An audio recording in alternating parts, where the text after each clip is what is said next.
Meus caros amigos e amigas, vocês estão no canal Espiritismo Explicado e eu sou Lazarino Barbo. Antes de começar nosso vídeo de hoje, eu te peço que ajude o nosso canal a crescer, inscreva-se no nosso canal, compartilhe com seus amigos, ative o sininho das notificações para que o YouTube possa avisar você dos novos vídeos. Hoje nós vamos dar continuidade à análise das mensagens psicografadas aqui no nosso Núcleo Espírita Kardecista Renascer. Essa mensagem foi psicografada no dia 17 de agosto de 2017. Ela começa assim: lembro-me de ver a luz e caminhar em sua direção. Ainda sentia dores e, embora com muito esforço, consegui levantar-me e seguir devagar. Fui andando e, milagrosamente, meu corpo foi ganhando vida. Os músculos se firmando e a cada passo eu rejuvenescia, até conseguir andar com firmeza. Logo ouvi gritos e choros, e fui novamente arrastada para o corpo frágil e doente, onde minha alma permaneceu presa nos últimos anos. Senti como se numerosos braços que se alongavam como garras me seguravam, mantendo-me naquele corpo físico que começava a se decompor. Desesperei-me quando senti os vermes passeando pelo meu corpo e devorando o restante de minhas energias e começando a destruir minhas vísceras. Desacordei, e quando retornei estava lá, deitada no caixão, coberta de flores e cercada por conhecidos e desconhecidos. Em vão tentei me mexer. Foram muitas horas de angústia, nada do que imaginei quando encarnada. Temi estar aprisionada no mundo dos vivos, mesmo sabendo que estava morta. Tive medo de estar sendo castigada. Olhava assustada para o que acontecia e não podia entender. Afinal, onde estava a Virgem Maria e todos os santos que devotei durante toda a minha vida? Onde estavam os anjos e as imagens que acreditei estarem comigo naquela hora, me conduzindo pelos braços até a presença do Pai? Nada disso, apenas angústia e pavor. Lembrei-me de algumas coisas que fiz ao longo da vida. As pequenas maldades, os filhos negligenciados, o marido que não honrei. Porém, ainda assim passei boa parte da velhice professando, acreditando e orando ao Deus de misericórdia. Quando as pessoas se foram, permaneci deitada imóvel no caixão. Sabia que estava enterrada, mas não senti frio ou fome ou falta de ar. Estava apenas ali, deitada num lugar escuro. Depois de algum tempo, dias talvez, uma luz rala como se fosse uma fumaça, ligeiramente lilás, começou a entrar pelas frestas minúsculas da madeira e se espalhou por todo o meu corpo. Pude ouvir cânticos, as canções que eu gostava, e meus pensamentos voltaram-se para Jesus. Lembrei-me das orações, das palavras do Cristo e de misericórdia e amor. E compreendi que estava salva. Logo fui retirada e levada para um lugar de repouso, onde reconheci minha mãe, rejuvenescida, e meu pai, sem mancar e curado da asma. Reconheci também Dona Sinhazinha, a boa vizinha, e um indigente que acolhi em minha casa há muitos anos atrás. Permaneci acamada, mas com o coração em paz. Na segunda noite, naquele alojamento, e ouvindo o grito de uma das filhas, fui prontamente levada para junto dela. E novamente a dor, a angústia, o peso. Fiquei ali com ela, aprisionada pelos seus pensamentos de rebeldia diante da vontade de Deus. Logo, ouvi outro filho que chorava e imediatamente estava junto dele. Então, fiquei alguns dias assim, de um lado para o outro, em uma e outra casa, até chegar a esta casa e reconhecer uma parenta querida. E aqui fiquei, obrigado por me acolherem.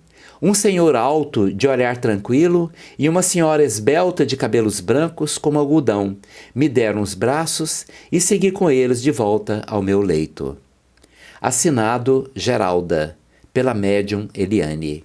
Bom, meus caros amigos e amigas, observe a ação dos encarnados sobre o espírito frágil que acabou de desencarnar.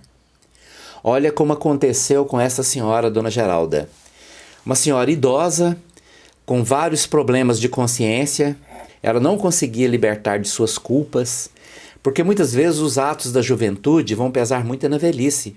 Ela reconhecia suas falhas enquanto ser humano, a mãe que negligenciou os filhos, a esposa que negligenciou o marido, uma vida certamente elevada a um certo grau de irresponsabilidades que acabou por pesar muito para ela na velhice. Quando ela desencarna, num primeiro momento, logo após o desencarne, ela é convidada, a luz aparece e ela se sente convidada para seguir essa luz.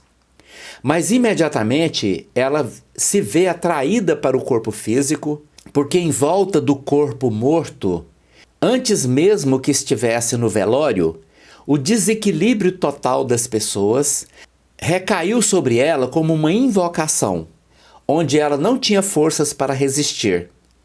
E ela é atraída para um ambiente onde está o corpo físico, cujas energias perispirituais não haviam se esgotado por completo. E ela se vê aprisionada no corpo. E isso só aconteceu porque houve a conjunção de dois fatores. Primeiramente, o apego à família, a não preparação para desencarnar e deixar para trás tudo que estava relacionado àquela vida ali, embora já fosse uma pessoa idosa e doente, aprisionada a um corpo que a maltratava, aprisionada ao corpo doente. Ela se vê então ligada àquele corpo físico. E ela não teve força suficiente para desvencilhar-se dele. Permaneceu ligada a ele até que todas as energias que a ligavam àquele corpo físico deixassem de existir, fossem consumidas. E nisto, embora por alguns dias, ela se vê ligada ao processo de decomposição do corpo. Observa que isto é muito comum em situações de suicídio, porque o duplo etérico que liga o perispírito ao corpo físico não se decompôs completamente e a pessoa então se vê ligada, aprisionada a esse corpo físico. Mas na idade avançada como ela aqui é uma raridade, porque mesmo ela tendo desencarnado já idosa, estas energias ainda não haviam sido decompostas completamente. Isto acontece por um processo mental quando a pessoa ao longo da vida se apega em demasiado ao corpo físico. Ela não quer desencarnar, ela não quer deixar o corpo físico. Mesmo esse corpo físico sendo doente, mesmo provocando dores, mas o apego ao mundo material, o apego à família, o apego ao corpo físico cria um processo mental em que a pessoa se aprisiona a ele, mesmo depois que a vida deste corpo físico não existe mais. Mas a tragédia não estava pronta, não. Passado alguns dias, ela consegue se libertar do corpo, porque seus familiares, ela vai mudando o seu processo mental, os seus familiares conseguem se aproximar dela, e mesmo ela lá, enterrada junto com o corpo, percebe que uma luz vai chegando até ela. A vizinha com quem ela tinha um relacionamento fraternal, aquela pessoa indigente que ela brigou na sua casa e que estava em volta dela ali num processo de agradecimento, ela então é recolhida para o plano espiritual. Mas a sua mente continuava pegada aos seus familiares. E isto permitiu que a filha desequilibrada, revoltada com a morte da mãe, gritando e chorando num processo de invocação, atrai para junto daquela filha. E ela permanece ligada àquela filha aqui no mundo material, sofrendo e fazendo a filha sofrer. Ao mesmo tempo, outro filho, também desequilibrado, a atrai para ele. E de repente ela se vê aprisionada como um joguete, completamente impulsionada pelas forças mentais que a ela são direcionadas por estes parentes, ainda despreparados pelo conhecimento, pelo grande significado da vida, em que a morte do corpo físico faz parte inerente. Vida e morte são como duas faces de uma mesma moeda. Só conseguiremos nos libertar da roda das encarnações e, consequentemente, nos livrarmos da necessidade de nascer num corpo físico, de vivenciar neste corpo físico o processo do crescimento, da juventude, do envelhecimento e da morte.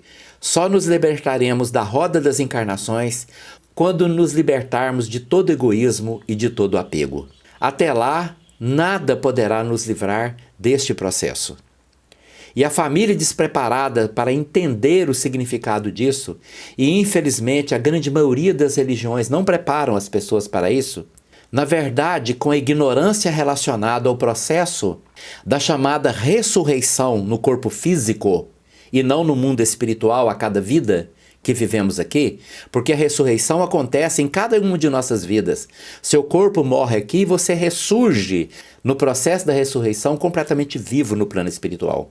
Mas a esperança da ressurreição aqui nesse mundo físico é um equívoco enorme, que acaba despreparando a pessoa para a sua verdadeira realidade, que é viver uma vida aqui, retornar ao mundo espiritual, retornar ao mundo físico, enquanto a sua mente, ainda distanciada da evolução espiritual, através da prática do Evangelho de Jesus, através do desapego, através do amor ao próximo, nos liberte definitivamente da necessidade da reencarnação.